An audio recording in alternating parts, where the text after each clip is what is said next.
요한복음 강해 131번째 시간입니다. 지난 주일은 부활절을 맞이하여 첫째 부활에 참여하는 자라고 하는 제목으로 말씀을 드렸습니다. 기독교는 부활의 종교입니다. 소망의 종교, 영생하는 종교입니다. 그런데 육체의 부활에는 예수님께서 재림하실 때 의인들의 부활에 첫째 부활이 있고, 또한 천년왕국이 끝나고 악인들의 부활인 둘째 부활이 있습니다. 그래서 성경은 첫째 부활에 참여하는 자가 복이 있다라고 말씀하고 있죠. 그러면 첫째 부활에 참여하는 자는 누구인가? 먼저는 마지막까지 믿음을 지키는 자입니다. 막달라 마리아가 하나님의 은혜를 기억하고 헌신하며 마지막까지 자기의 자리를 지켰듯, 우리도 마지막까지 내 자리, 하나님께 대한 신앙 지켜야 첫째 부활에 참여한다고 하는 교훈을 다시 한번 기억해야 합니다. 또한 첫째 부활에 참여하는 자는 아는 것과 믿는 것이 하나가 된 자다. 사실 제자들은 예수님으로부터 예수께서 부활할 것이라고 하는 많은 교훈을 얻었음에도 불구하고 머리로만 알고 그 말씀을 신뢰하지를 못했습니다. 물론 후에는 그들이 부활의 주님을 만나고 신뢰하게 되죠. 기독교의 신앙은 아는 게 아니라 믿는 겁니다. 아는 것과 믿는 것이 하나가 돼야 돼요. 이 믿음으로 우리가 부활의 소망을 가져야 됩니다. 그리고 첫째 부활에 참여하는 자는 세상으로 돌아가지 않는 자들입니다. 이 세상에서 위로를 받으려고 하고 소망을 가지려고 하면 믿음을 지키지 못하게 됩니다. 따라서 주셨던 말씀을 다시 한번 기억하고 우리가 믿음을 잘 지켜서 첫째 부활에 다 참여하는 복받는 성도들이 되시기를 다시 한번 주님의 이름으로 간절히 바랍니다. 여러분, 예수님께서는 성경에 보면 부활하신 후 10번이나 많은 사람들에게 자신의 육체적 부활을 보여주셨습니다. 첫 번째가 오늘 본문에서 말씀하고 있는 부활의 주님이 막달라 마리아에게 자신을 보여주셨습니다. 둘째는 막달라 마리아가 이제 제자들에게 알리러 간 사이 다른 여인들에게 보이셨고, 세 번째는 첫날 낮에 시몬 베드로에게 찾아와 보이셨고, 정오에는 엠마오로 가는 두 제자에게 보이셨습니다.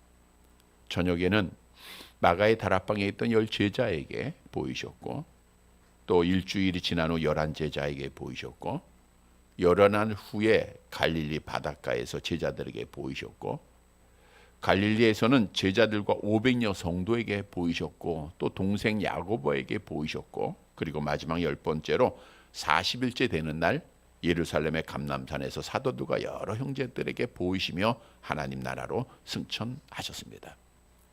예수님께서 이렇게 부활하신 몸으로 사람들에게 보이셨다고 하는 것은 육체적 부활을 분명히 하셨다고 하는 증거가 됩니다.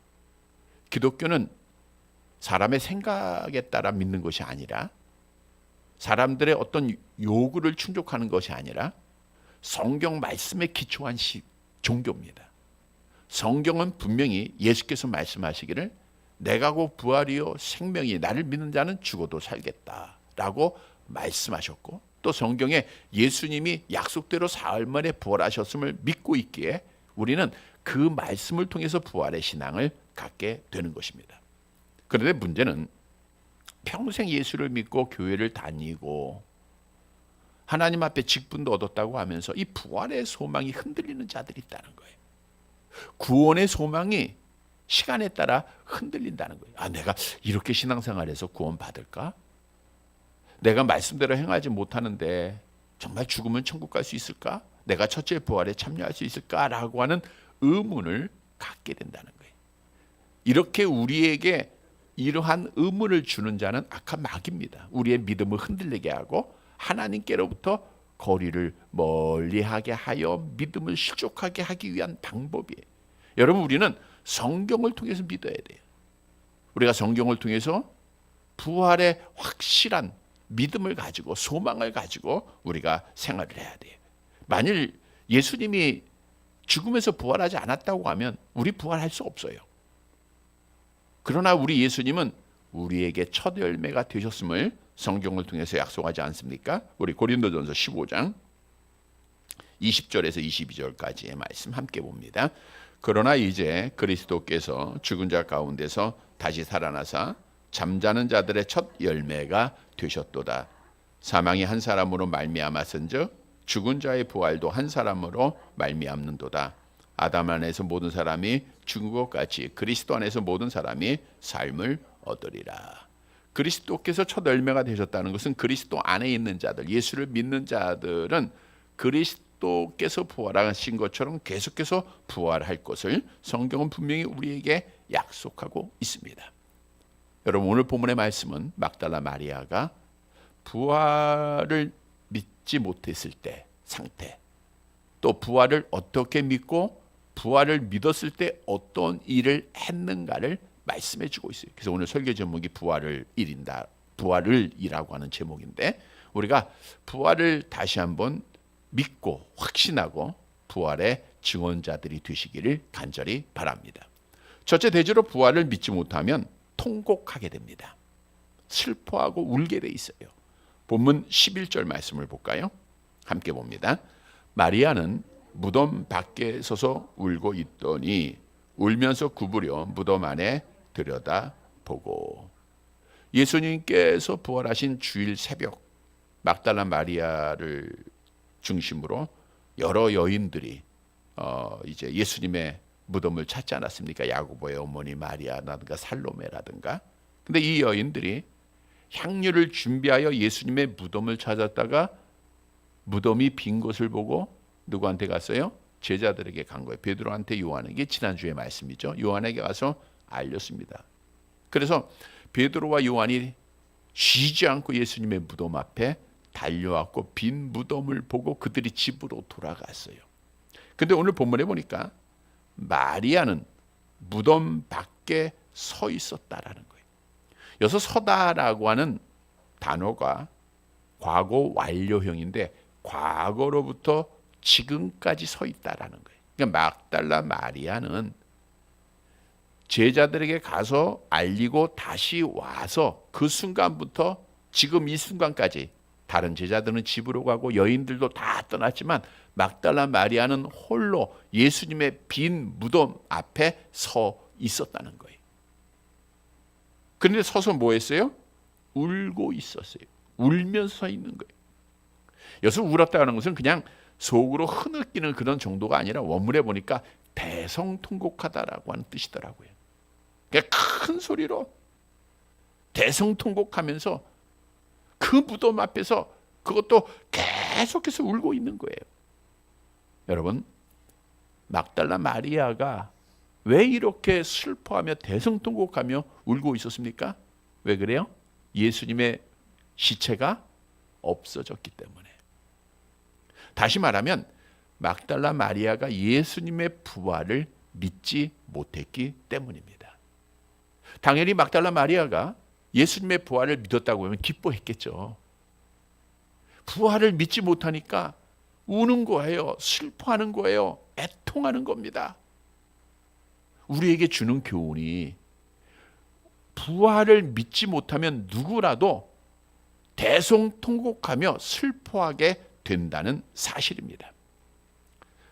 본래 하나님께서는 우리 인간을 창조하실 때 영원을 사모하는 마음을 전도서 1장에 보니까 주셨다 말씀하고 있잖아요. 그래서 모든 사람은 천국과 지옥을 다 믿고 있는 거예요. 그래서 사람들은 이 땅에 사는 동안 죽어서 좋은 데 가기 위해서 노력하는 겁니다.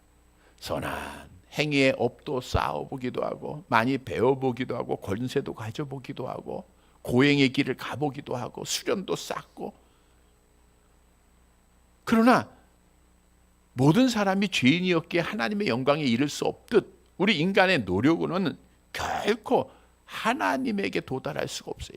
어떤 노력도 우리를 천국 가게 할 수 없고 부활할 수 없게.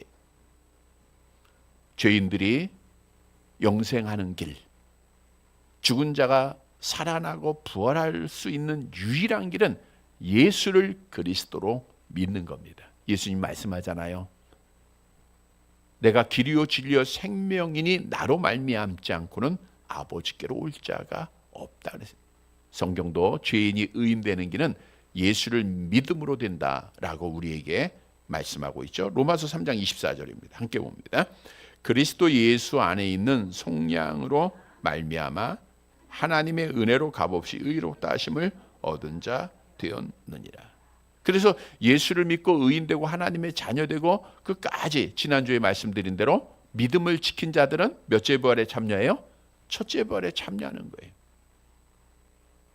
데살로니가전서 4장 16절 17절 다시 한번 봅니다. 주께서 호령과 천사장의 소리와 하나님의 나팔 소리로 친히 하늘로부터 강림하시리니 그리스도 안에서 죽은 자들이 먼저 일어나고 그 후에 우리 살아남은 자들도 그들과 함께 구름 속으로 끌어올려 공중에서 주를 영접하게 하시리니 그리하여 우리가 항상 주와 함께 있으리라. 따라서 성도가 죽는 것은, 육체적으로 죽임을 당하는 것은 죄의 결과가 아닙니다. 우리는 의인되었기 때문에 죄의 삭시 사망이도 죽는 것이 아니라 천국 가기 위한 과정에서 죽음의 문을 통과하는 것뿐이에요. 그래서 하나님께서도 우리 성도의 죽음을 귀중하게 보배롭게 여기신다라고 말씀하고 있죠. 시편 116편 15절 함께 봅니다. 그의 경건한 자들의 죽음은 여호와께서 보시기에 귀중한 것이로다. 경건한 자들은 예수를 믿고 의인되고 하나님의 자녀된 자들이에요. 귀중한다는 것은 보배롭게 여긴다는 거예요. 여러분, 성도가 죽는 것은 하나님 앞에 보배로운 일이에요. 성도의 죽음은 따라서 영광스러운 것입니다. 왜냐하면 우리가 죽음의 문을 통과해서 그렇게 사모하는 우리의 영혼은 하나님과 함께 구하고 우리 주님과 함께 구하는 천국으로 올라가게 되죠. 부활하죠. 또 흙으로 돌아간 육체는 첫째 부활에 참여하는 그 소망 속에 기다림이 있기에 우리에게는 영광스러운 일이요 복된 일이라는 거예요. 따라서 기독교의 믿음은 지난주에도 그런 말씀드렸죠. 아는 것과 머리로 이해하는 것과 믿는 것이 같아야 돼요. 우리가 이 소망을 가지고 우리가 믿음을 지켜야 됩니다. 그래서 사람이 죽는 모습을 보면 그리스도 안에서 죽었는가, 예수를 믿지 않고 죽었는가, 다시 말하면 천국 갔는가 지옥 갔는가, 그 영혼이 천국으로 부활했는가 지옥에 갔는가라고 하는 것을 분명히 알 수가 있어요. 천국 간 자의 얼굴은 편안하고 천사의 얼굴을 가지고 갑니다. 근데 죽을 때 지옥 간 자의 얼굴은 마귀의, 물론 마귀가 어떻게 생겼는지 모르지만 어떻든 마귀의 얼굴이에요. 그 인상 쓰고 괴로워하는 얼굴. 스데반 집사의 모습을 설명하고 있죠. 사도행전 6장 15절 함께 봅니다. 공회 중에 앉은 사람들이 다 스데반을 주목하여 보니 그 얼굴이 천사의 얼굴과 같더라. 그러니까 천사의 얼굴과 같다는 건 뭐예요? 천사의 얼굴처럼 환하고 편안하고 그런 얼굴로 그가 마지막을 맞이했다는 거예요. 정말 수많은 장례식을 지금까지 경험을 했습니다. 어떤 장로님이니까 얼마나 신앙생활 잘했겠습니까? 죽으면서 마지막 예배를 거부하더라고요. 막 소리를 지르며 예수를 부인하더라고요. 그리고 그의 죽는 모습은 마귀의 얼굴이었어요. 평생 아내가 교회 다니는 것을 방해하고 박해했던, 한 번도 교회 다니지 않았던 어떤 권사님의 남편, 죽기 전에 예배를 부탁하기에 세종병원으로 갔습니다. 복음을 전하고 예수를 믿는다고 해서 그 앞에서 바로 세례를 주고 기도하는 순간에 그 남편이 천사의 얼굴로 죽는 것을 봤어요. 어떤 젊은 중학생 참 재능이 참 많아요. 참 잘났는데 병으로 죽어갈 때 보통 기도할 때는 그렇잖아요. 하나님 살려달라고 기도해야 되는데 나도 모르게 하나님 이 영혼을 받아주세요 라고 기도를 하더라고요. 그래서 기도를 마치니까 그 중학생이 천사의 얼굴을 하고 이미 하나님 품으로 갔어요. 우리가 고 김영자 권사님도 얼마 전에 하나님 나라로 우리가 보내드렸지만 그 며느리가 예수 믿지 않잖아요.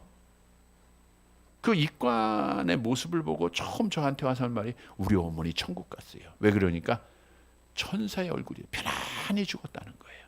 이거는 정말 믿고 죽은 자와 믿지 않는 자의 죽음은 죽음을 보면 알 수가 있어요. 그래서 천국 갈 자는 어떤 얼굴을 가져야 돼요? 천사의 얼굴. 여러분 그러니까 이 땅에 살아있을 때도 천사의 얼굴을 좀 연습 좀 하세요. 우리 한번 천사의 얼굴 한번 가져볼까요? 네, 이렇게 웃고 편안하고 거울 보면서 막 인상 쓰고 익으면 야, 나 지옥 간다 이렇게 생각하면서 항상 천사의 얼굴을 연습하시기 바랍니다. 물론 연습한다고 되는 게 아니라 그리스도 안에 있어야 돼요. 뿐만 아니라 천국 간 자의 장례식과 지옥 간 자의 장례식이 다르다는 거예요. 우리가 많이 경험들 하고 있지만 천국 간 자의 장례식은 우리가 대부분 그렇죠. 천국 환송식이라고 하면서 비록 인간적인 슬픔 속에서 우리가 슬퍼하는 자도 있지만 그건 순간이잖아요. 부활의 소망이 더 크잖아요. 그 기쁨이 더 크잖아요. 그래서 우리가 찬송하며 예배하며 그 장례를 치른다는 거예요. 언젠가도 말씀드린 대로 한 선교사님의 정말 잘난 20대 딸이 교통사고로 하나님 앞에 부름을 받았을 때 이 선교사님이 그 장례 예배에 참여하는 분들에게 메시지를 보냅니다. 우리 딸이 지금 그렇게 기다리던 예수님과 혼인잔치에 들어가니 장례 옷을 입지 말고 잔치집에 가는 옷을 입고 오십시오. 그래서 그 장례식에는 전부 화려한 입들을 오고 와서 정말 기뻐하고 찬송하며 천국 환송식의 예배를 드리는 것을 봤어요. 물론 그 보내주신 아는 분이 보내주신 인터넷을 통해서 유튜브를 통해서 봤지만 정말 이거는 잔치예요, 잔치. 그러나 여러분 믿지 않는 자의 장례식을 보세요. 곡한다 그러죠. 울음만 있죠. 슬픔만 있죠. 이게 다른 거예요. 오늘 본문에서도 이 막달라 마리아가 예수님의 부활을 믿지 못하니까 너무나도 슬퍼서 대성통곡하게 울듯 부활을 믿지 못하면 울게 되고 부활을 믿으면 웃게 된다는 거예요. 다시 말하면 그리스도 안에서 죽게 되면 믿음을 지키면 우리는 기뻐할 수 있고요. 믿음을 지키지 못하고 밖에서 죽으면 울게 된다는 거예요. 우리가 다 죽음의 문을 통과해야 되는데 여러분 내가 어떤 모습으로 죽어야 할 것인가 늘 생각하세요. 나의 장래가 어떤 장래가 되어야 할 것인가. 우리는 믿는 자의 죽음, 믿는 자의 장래가 되어져야 합니다. 성경도 말씀하죠. 시편 85편 6절 함께 봅니다. 주께서 우리를 다시 살리사 주의 백성이 주를 기뻐하도록 하지 아니하시겠나이까. 우리를 다시 살리사 부활하게 하심으로 기뻐해야 된다는 거예요. 성도 여러분, 오늘 본문에 막달라 마리아가 부활을 믿지 못했을 때는 뭐 했어요? 울었어요. 그것도 막 대성통곡했어요. 그러나 부활을 믿는 자들은 웃습니다. 우리는 부활의 소망을 가지고 이 땅에서도 늘 천사의 얼굴로 살아가고 마지막 죽음의 문을 통과할 때도 천사의 얼굴로 통과하고 여러분의 장례식은 천국 환송 속에 찬송이 넘치는 부활의 소망이 넘치는 그러한 장례가 되기를 주님의 이름으로 간절히 바랍니다. 두 번째로 성령을 받아야 예수님의 부활을 믿게 돼요. 본문 12절 말씀 보겠습니다. 다시 봅니다. 흰옷 입은 두 천사가 예수의 시체 누웠던 곳에 하나는 머리편에 하나는 발편에 앉았더라. 이제 막달라 마리아가 혼자서 막 대성통곡하면서 계속 울고 있는 거예요. 그러면서 무덤 안을 들여다봤어요. 그랬더니 두 천사가 예수님의 시체에 누웠던 곳에 하나는 머리편에 하나는 발편에 앉아 있는 것을 본 거예요. 흰옷 입은 천사라고 하는데 그 옷이 광채가 빛났다라고 하는 뜻인데 누가복음 24장 4절에는 찬란한 옷이다 이렇게 기록하고 있죠. 찬란한 옷. 그래서 천사가 마리아에게 이런 질문합니다. 13절 말씀 함께 봅니다. 천사들이 이르되 여자여 어찌하여 우느냐 이르되 사람들이 내 주님을 옮겨다가 어디 두었는지 내가 알지 못함이니이다. 천사들이 막달라 마리아에게 물어요. 왜 우느냐? 왜 우느냐? 이 말에는 두 가지 의미가 있습니다. 하나는 야 내가 기다리던 찾고 있는 예수님 부활했는데 기뻐해야지 왜 울어? 라고 하는 뜻과 또 그렇게 슬퍼하고 대성독공하는 마리아를 위로하는 그런 의미의 질문이죠. 왜 우느냐? 막달라 마리아는 자기가 울고 있는 이유를 분명히 밝힙니다. 내 주님을, 물론 여기서 주님은 그 예수가 그리스도여 하나님이라고 믿고 있는 그 주님의 고백이 아니라 그냥 막달라 마리아가 예수님을 이때까지는 메시아로 믿지 못했잖아요. 그러니까 그냥 종이 주인에게 하는 그런 질문 단어로서 주님이라고 하는 단어를 사용한 겁니다. 내 주님을 옮겼다가 어디 두었는지 내가 알지 못하기 때문에 내가 울고 있다는 거예요.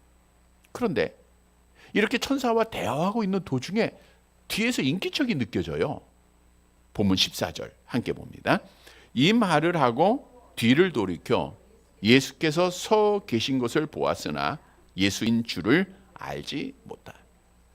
이제 천사들과 야 누가 우리 주님의 시체를 옮겼지 라고 말하고 있는데 뒤에 인기척을 느껴서 살짝 뒤돌아보니 예수님이 계신 거예요. 그런데 막달라 마리아는 부활의 주님이 자기 눈앞에 계셨음에도 불구하고 믿어요 못 믿어요? 못 믿는 거예요. 예수님이 계셨는데 못 믿는 거예요. 왜냐하면 막달라 마리아는 예수님께서 부활하신다고 하는 생각을 1도 하지 못한 거예요. 0.001도 생각하지 못한 거예요. 즉 막달라 마리아는 영안이 닫혀 있는 거예요. 눈은 보지만 영적인 눈이 닫혀 있으니까 예수님을 보고도 믿지 못한 겁니다. 이때 부활의 주님께서 말씀하십니다. 15절 함께 봅니다. 예수께서 이르시되 여자여 어찌하여 울며 누구를 찾느냐 하시니 마리아는 그가 동산지기인 줄 알고 이르되 주여 당신이 옮겼거든 어디 두었는지 내게 이르소서 그리하면 내가 가져가리이다. 예수님을 보고도 못 믿고 지금은 같이 대화를 하면서도 못 믿어요. 여자여 어찌하여 우느냐 똑같은 질문을 합니다. 똑같이 대답합니다. 똑같이. 그리고 말하기를 예수님이 동산지기인 줄 알고 동산 지키는 사람인 줄 알고 예수님의 시체 어디 치웠는지 내게 말하면 내가 가져가겠습니다. 사실 시체를 혼자서 옮긴다는 것은 쉬운 일이 아니잖아요. 그만큼 마리아가 예수님을 사랑했다는 거예요. 이때 예수님께서 말씀합니다. 16절 함께 봅니다. 예수께서 마리아야 하시거늘 마리아가 돌이켜 히브리 말로 라보니 하니 이는 선생님이라는 말이라. 예수께서 이름을 불러요. 마리아야. 15절은 여자여 했죠. 16절은 마리아야. 그러니까 자기의 이름을 알고 있는 자가 누구인지 이제는 완전히 돌아봅니다. 아까 돌아볼 때는 비스듬히 본 거예요. 지금 완전히 돌아요. 그랬더니 예수님이셨다는 거예요. 예수님이셨다. 성경은 예수님께서 이렇게 말씀했죠. 요한복음 10장 4절 27절 함께 봅니다. 자기 양을 다 내놓은 후에 앞서가면 양들이 그의 음성을 아는 고로 따라오되 내 양은 내 음성을 들으며 나는 그들을 알며 그들은 나를 따르느니라.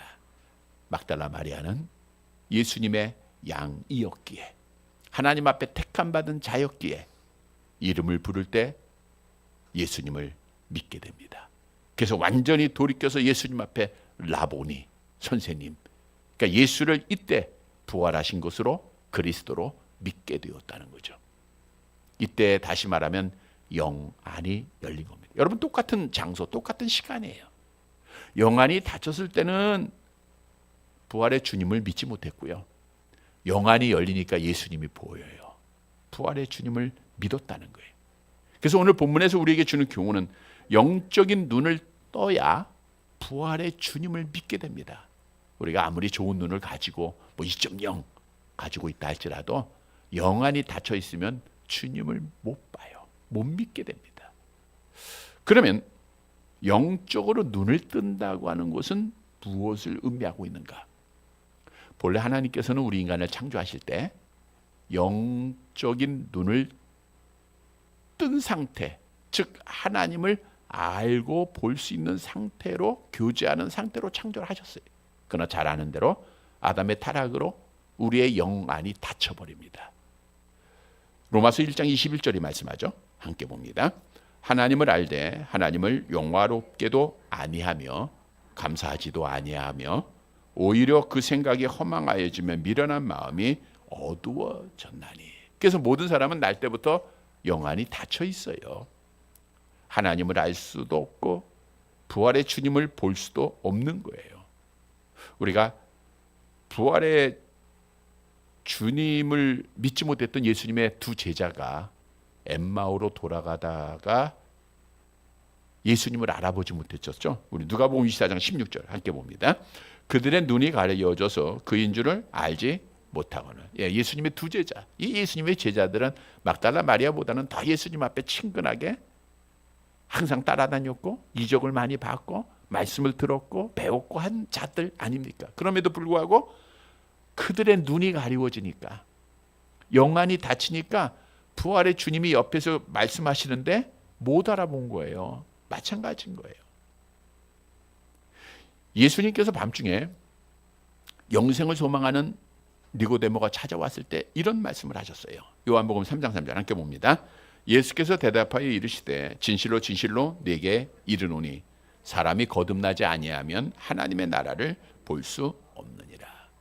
거듭난다는 건 다시 난다는 뜻이잖아요. 그러니까 니고데모는 영안이 닫혀 있다 보니 예수님의 말씀을 육신적으로 받아들일 수밖에 없겠죠. 어떻게 사람이 늙었는데 어머니의 뱃속에 들어갔다가 다시 태어날 수 있겠습니까? 영안이 닫힌 자의 질문이에요. 이 질문에 예수님이 이렇게 대답하시죠. 요한복음 3장 5절 함께 봅니다. 예수께서 대답하시되 진실로 진실로 네게 이르노니 사람이 물과 성령으로 나지 아니하면 하나님의 나라에 들어갈 수 없느니라. 그리고 성령으로 거듭난 니고데모가 예수를 믿게 되는 거예요. 따라서 영안이 열린다라고 하는 것은 성령을 받았다는 거예요. 성령의 거듭남을 받았다는 것이 영안이 열렸다는 거예요. 다시 말하면 성령의 거듭남을 받아야 예수를 그리스도로 주님으로 부활의 주님을 보고 믿게 되는 거예요. 고린도전서 12장 3절 함께 봅니다. 그러므로 내가 너희에게 알리노니 하나님의 영으로 말하는 자는 누구든지 예수를 저주할 자라 하지 아니하고 또 성령으로 아니하고는 누구든지 예수를 주시라 할 수 없느니라. 여러분, 예수님의 부활, 소망, 이건 배워서 아는 게 아니에요. 머리로 깨달아서 아는 거예요. 성령의 은혜로 아는 거예요. 우리가 지금 예수님의 부활을 신앙하고 부활의 소망을 가진 것도 누구의 은혜요? 성령 하나님의 은혜인 줄 믿으시기를 바랍니다. 성도 여러분, 오늘 막달라 마리아가 영적으로 눈이 닫혔을 때는 부활의 주님을 보고도 듣고도 못 믿었지만 영안이 열리니까 믿게 돼요. 우리는 성령의 은혜로 우리에게 주신 믿음 따라 나도 죽으면 다시 부활할 수 있다라는 확실한 소망을 가지고 마지막까지 믿음을 지키는 사랑하는 성도들이 되시기를 간절히 바랍니다. 세 번째, 부활을 믿는 자는 예수님의 부활을 전해야 합니다. 17절 말씀 볼까요? 같이 봅니다. 예수께서 이르시되 나를 붙들지 말라. 내가 아직 아버지께로 올라가지 아니하였노라. 너는 내 형제들에게 가서 이르되 내가 내 아버지 곧 너희 아버지 내 하나님 곧 너희 하나님께로 올라간다 하라 하시니.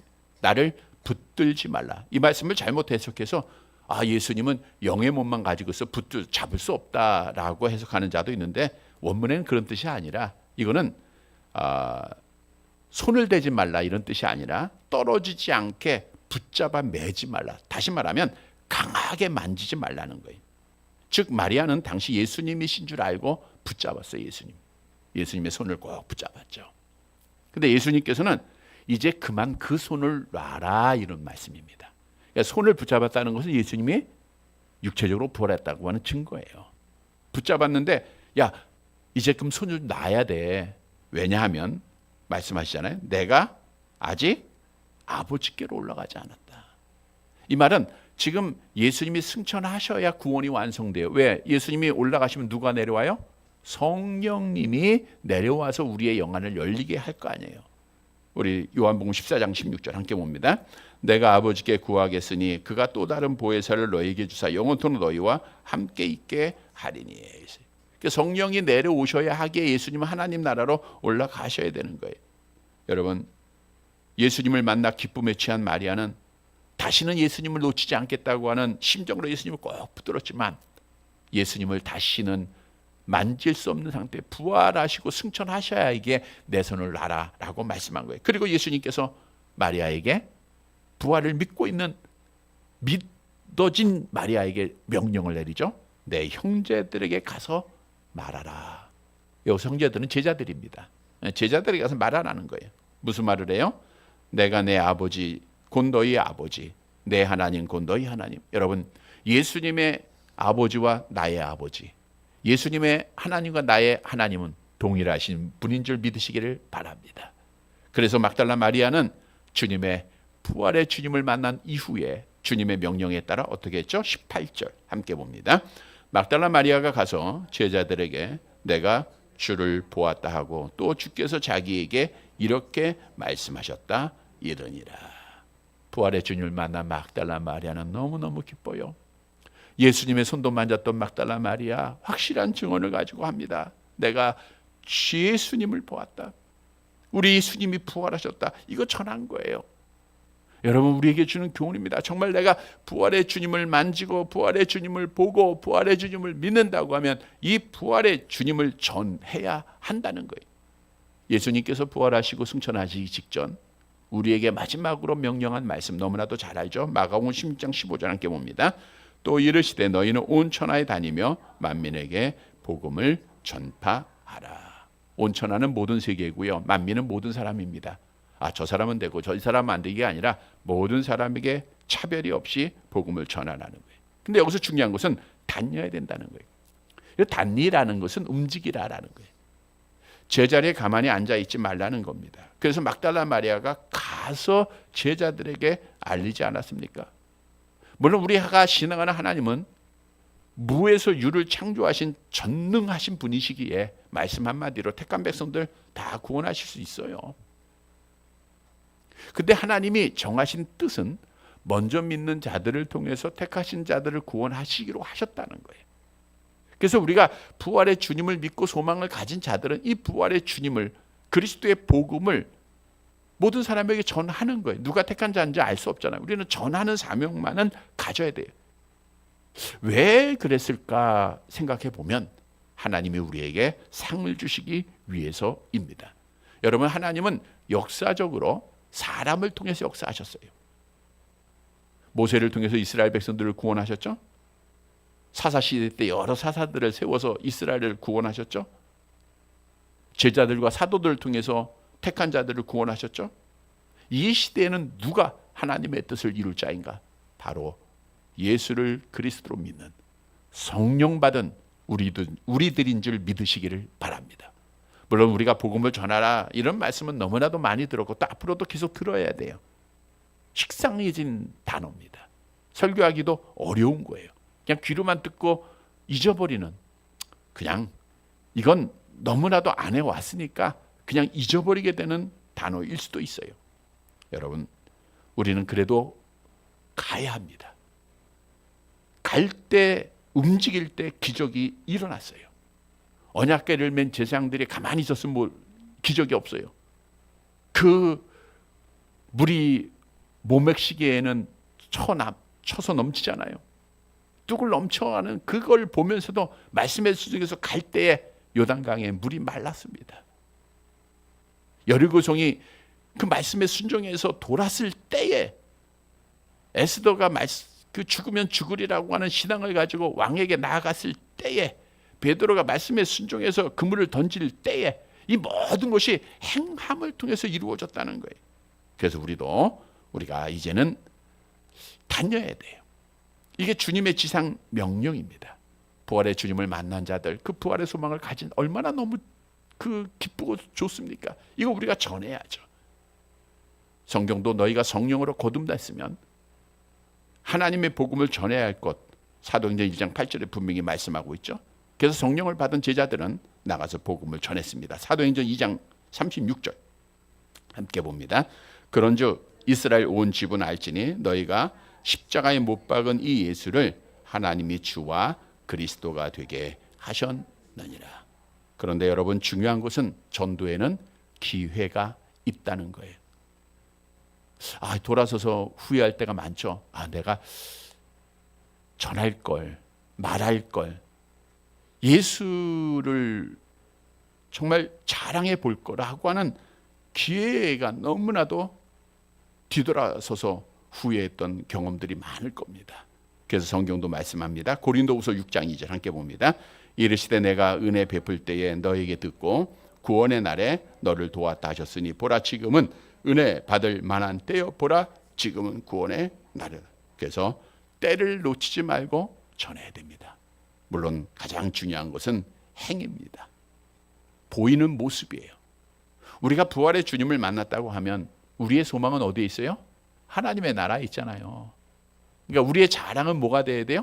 하나님 나라가 돼야 돼요. 이 세상 사람들은 아파트 평수 자랑하고 세상에 새로운 거 자랑할 때 나는 하나님의 나라, 하나님의 집을 자랑할 줄 알아야 돼요. 세상 사람들이 세상의 것 자랑할 때 우리는 하나님의 것, 예수를 자랑할 줄 알아야 돼요. 우리가 똑같이 세상 것 자랑하고 세상 것 말하고 세상 것에 미쳐 있는 것다고 하면 누가 보고 예수를 믿겠습니까? 부활의 소망을 가진 자들은 어떤 아픔이 있고 어떤 절망적인 순간이라도 인내합니다. 부활의 소망을 가진 자들은 항상 기뻐합니다. 범사에 감사합니다. 부활의 소망을 가진 자들은 좌절함이 없습니다. 부활의 소망을 가진 자들은 정말 천사의 얼굴로 살아가는 자들이에요. 이게 보여질 때에 믿지 않는 자들도 우리를 보고 하나님 앞에 나오고 부활의 주님을 만나게 될 줄로 믿습니다. 성도 여러분, 부활의 주님을 만난 자는 부활의 주님을 전해야 된다라고 하는 사명을 꼭 깨닫고 우리가 기회 놓치지 말고 예수 믿고 천국 가세요 라고 하는 말의 선포뿐 아니라 나의 변화된 생활로 많이 보여서 우리 부활의 소망을 널리 전하여서 하나님께 영광을 돌리는 사랑하는 성도들이 되시기를 간절히 바랍니다. 말씀을 정리해 드리겠습니다. 여러분, 예수님은 약속대로 사흘 만에 부활하셨고 수많은 사람들에게 부활하셨으면 진짜 부활했다는 거예요. 오늘 본문에 보면 막달라 마리아가 부활을 믿기 전 또 부활을 믿고 그 이후의 삶을 우리에게 보여주고 있어요. 성도 여러분, 부활을 믿지 못하면 우리는 슬퍼합니다. 대성통곡합니다. 죽음의 문을 통과할 때 그의 장래는 울음밖에 없어요. 그러나 부활을 믿으면 기뻐하게 됩니다. 천사의 얼굴입니다. 늘 기억하시고 부활을 믿은 자의 얼굴과 삶을 살아가야 돼요. 부활은 내가 노력해서 배워서 믿는 것이 아니라 성령의 은혜로 믿는 거예요. 나도 모르게 믿어져요. 하나님 나에게 성령을 주셔서, 그래서 우리가 그 믿음으로 부활을 믿는다고 하면 우리는 확신을 가져야 돼요. 부활의 소망을 가져야 돼요. 그 소망 속에 믿음 지켜야 됩니다. 그리고 세 번째로 부활을 믿는 자는 부활을 전해야 됩니다. 이게 주님의 마지막 지상 명령입니다. 우리는 말로 행위로 부활의 주님을 전해야 돼요. 사랑하는 성도 여러분, 오늘 주신 말씀 따라 성령의 은혜로 내가 예수님의 부활을 믿었음을 확신하고 부활의 소망을 가지고 이 부활의 주님을 전하여서 하나님께 영광을 돌리고 다 첫째 부활에 참여하는, 그리고 상 받는, 사랑하는 성도들이 되시기를 주님의 이름으로 간절히 바랍니다.